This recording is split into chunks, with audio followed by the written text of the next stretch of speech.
Mr. Hillier. The member for Lanark-Frontenac-Lennox Addington. Speaker, I move second reading of Bill 19, an act to amend the Taxpayer Protection Act 1999. Mr. Hillier has moved second reading of Bill 19, an act to amend the Taxpayer Protection Act 1999.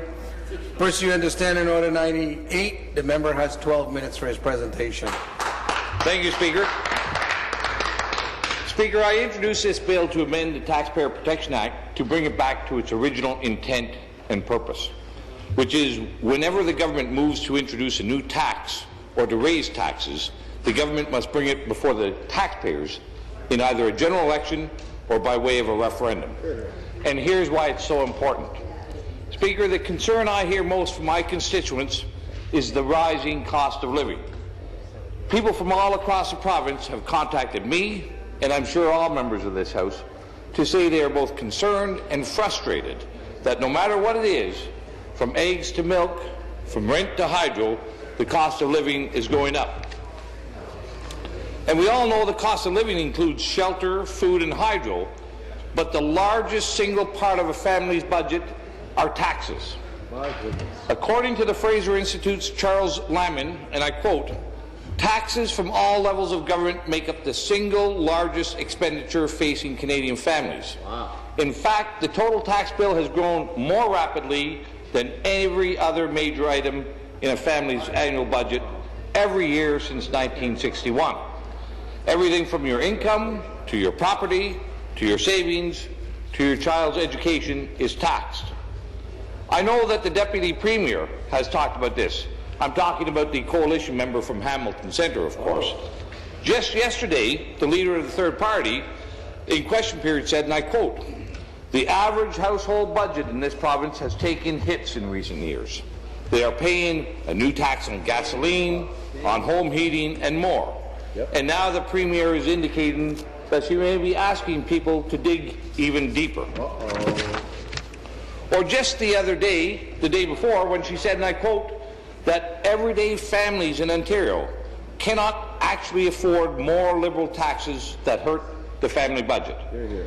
And this is something I've heard in spades from people in my riding and from across the province.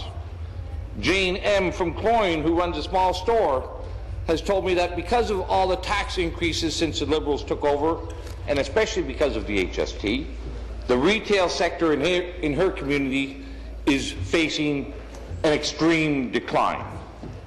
Or just yesterday I heard from Royce C. from Burlington, who said that the tax on gasoline is hurting his ability to earn a living.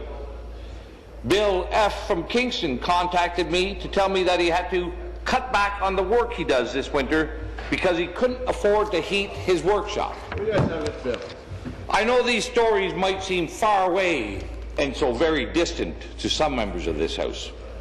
But when I was an apprentice electrician, newly married and with young children, that's what we had to do. We had to make hard choices to make ends meet. Everything from housing to hydro to affording hamburger helper had to fit in within our limited family budget. If we had extra taxes on hydro back then, or the higher taxes on gas for my work truck, I'm not sure we could have made it. But I can say with certainty that this would have made life a heck of a lot more difficult on myself and my family. It really puzzles me that both the NDP and the Liberals can say in one breath that they care for the disadvantaged and the little guy, but in the very next breath they'll show an utter lack of compassion and will raise taxes on that same little guy, creating even more financial disadvantages for the hard-working people of Ontario. I'm sure the Champagne Socialists and the union bosses in the Liberals and the NDP have never had to make tough choices. They've never had to make life-threatening decisions because of new taxes. But Speaker, a constituent of mine from Smith Falls has. She needs a respirator and oxygen 24/7 to live. When the Liberals raised the cost of electricity with the Green Energy Act, she contacted my office and asked me whether the Liberals expected her to, and I quote, to turn off my respirator during peak hours and take my chances with my life. Then, after the Liberals introduced a new tax on hydro, she sent me the message, and again I quote, "I literally can't afford to live and breathe in Ontario." She, of all people, needed and should have had a say on the HST because it was a tax on the air she breathes. Everyday people were the reason why the government introduced the Taxpayer Protection Act 14 years ago. It was a new law that finally gave taxpayers a voice and some control over the largest part of their family budget, taxes. The Taxpayer Protection Act required consent from the voters before taxes were raised or new taxes considered, either through an election or through a referendum. Had the Liberal government respected this law, my constituent would have had a vote on the tax on her life. She would have been part of our democracy. But of course, we know what the Liberals did. They hacked and slashed it into effective abolition. In their very first budget, the Liberals raised taxes. They gutted the Taxpayer Protection Act and introduced the Ontario Health Premium. Then the member for Kingston and the Islands introduced the Respect for Municipalities Act in 2005, which allowed municipalities to only disrespect taxpayers with more tax increases. Then they moved on the HST in 2009, tossing on more taxes on hydro, gas, foods, tires, and a litany of other products and services, hurting our most vulnerable. And then they minced the act even more. The junior members of the coalition last year demanded it, that they raise taxes on our most productive workers. That's right. From top to bottom, the Liberal government has shown a flagrant disrespect, not only for the principles of democracy enshrined in the Taxpayer Protection Act, but for all taxpayers. But they were never forthright enough to be honest with taxpayers and repeal the act. No, they just quietly gutted it with exceptions and with legal wordplay. But I hope that the winds of change are blowing back towards democracy and blowing with compassion for those who shoulder the burden of government, our taxpayers, the Janes, the Bills and the Royces of Ontario. After the Liberals announced their plan to increase the number of casinos, my colleague from Lambton, Kent, Middlesex introduced his bill on casino development. Almost immediately, the members of the third party jumped on the bandwagon for this proposal for a referendum on casinos. The third party seems to have a newfound love for democracy, at least when it comes to the issue of casinos. While they are loud about the money government makes at the gaming tables, they expect the hard-working people of Ontario to be silent about the money the government takes from their bank accounts, their paychecks, and their hard work. The member from Beaches, East York, has asked no less than 8 questions of the McGuinty-Wynne government over the last year whether they would support referenda on casinos.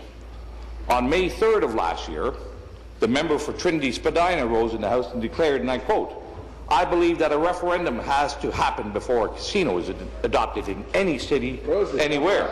God bless. Just 3 weeks ago, the member for Davenport rose in the House and said with regards to a Toronto casino that the people in my community would really like a true consultation on that issue, and they can get that through a referendum. In fact, the NDP member for Essex will even be using his ballot day later this afternoon to support democracy, and I quote, to allow municipalities wanting to be a host site for a casino to undertake a referendum.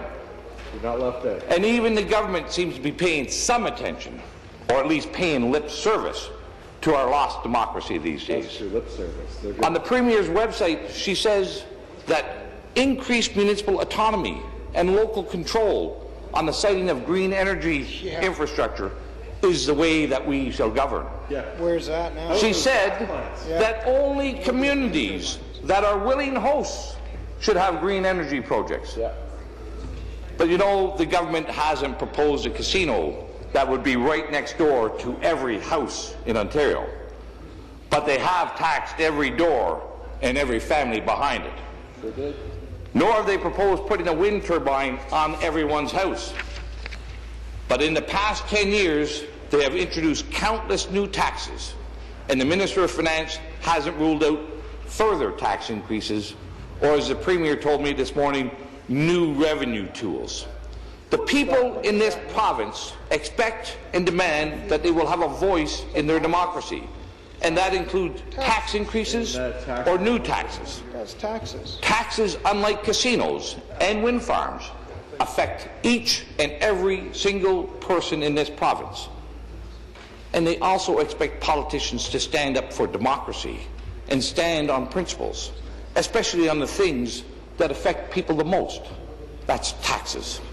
They want their politicians to support referenda, not just on casinos like the NDP seem to only care about, but on taxes as well.